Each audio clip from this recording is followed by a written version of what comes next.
안녕하세요. 송샘의 영재놀이터의 송샘입니다. 영재들은 뛰어난 지적 능력을 가지고 있지만 그로 인해 남다른 스트레스와 어려움을 겪기도 합니다.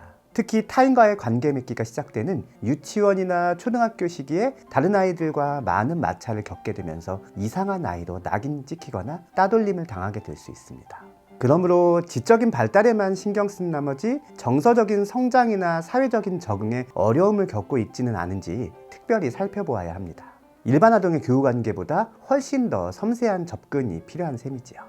이에 오늘의 다이어리에서는 영재와 일반 아동의 교우관계 형성 원인이 어떻게 다른지에 대해 알아보도록 하겠습니다.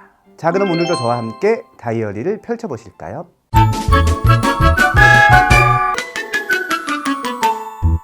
아이들이 친구를 사귀는 데에는 크게 4가지의 요인이 작용한다고 합니다.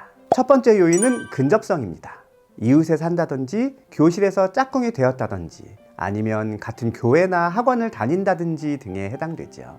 아무래도 가까운 곳에서 자주 마주치게 되면 그 속에서 상호작용을 할 수 있는 기회가 많아지게 되기 때문에 호감이 생기게 되죠. 다만 교우관계에서의 물리적 거리는 아이가 스스로 선택할 수 있는 것은 아닙니다. 이미 정해진 외부의 조건이죠. 두 번째 요인은 유사성입니다. 성격이나 능력, 취미나 태도 등이 자신과 비슷한 사람에게 매력을 느껴 친하게 지내게 되는 것이죠. 이 중에서도 취미나 능력보다는 성격이나 태도가 유사한 상대방에게 더 큰 매력을 느끼게 된다고 합니다. 물론 반대의 경우도 존재합니다. 자기와 유사하지 않거나 자신에게 없는 특성을 가진 사람에게 호감을 갖게 되기도 하지요. 이를 상보성 이론이라고 하는데요. 특히 자존감이 낮고 타인 의존성이 강한 아이일수록 자신과 반대되는 특성에게 매력을 느끼게 된다고 합니다. 다만 상반되는 두 유형의 사람이 있을 때 상보성보다는 유사성이 발현될 가능성이 높다는 것이 일반적인 견해입니다. 세 번째 요인은 우월성입니다. 대부분의 사람들은 자신보다 좀 더 높은 지위나 조건을 가진 사람과 친해지고 싶어 합니다. 그 이면에서는 우월한 사람과 친분을 맺으면 자신도 그 사람과 동등한 지위나 조건을 갖고 있는 것처럼 느껴진다는 생각이 자리 잡고 있지요. 다만 스스로를 매우 완벽한 사람이라 생각하는 경우에는 우월성이 발동되지 않는다고 합니다. 자신보다 우월한 사람은 없을 것이라는 자신감에서 비롯한 것이겠지요. 마지막 요인은 호혜성입니다. 사람들은 나를 좋아하거나 도와주는 사람을 선호하는 경향이 있습니다. 이러한 호혜성은 특히 성인보다 아동의 교우관계에 더 큰 영향을 미치는 것으로 알려져 있습니다. 아무래도 성인에 비해 아동은 타인을 돕거나 호감을 표현하는 것에 다른 목적을 둘 정도로 상황을 복잡하게 생각하기는 않기 때문이라 할 수 있겠습니다. 그렇다면 영재와 일반 아동의 교우관계 형성 요인은 어떻게 다를까요? 대학부설 과학영재교육원을 다니는 초등학교 5, 6학년 200여 명과 같은 연령대의 일반 아동 100여 명을 대상으로 교우관계 유형을 비교한 2002년도의 연구에 따르면 영재의 경우에는 호혜성, 유사성, 근접성, 지위성의 순서로 나타났습니다. 재미있는 것은 다른 세 요인에 비해 호혜성이 유의미하게 높게 나왔다는 점인데요. 호혜성은 성별에서도 여학생이 남학생보다 유의미하게 높은 결과를 보이기도 했습니다.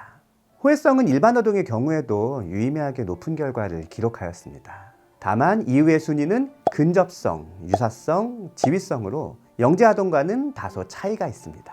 성별 비교 또한 영재 학생과 마찬가지로 여학생이 남학생보다 높은 결과를 보였습니다.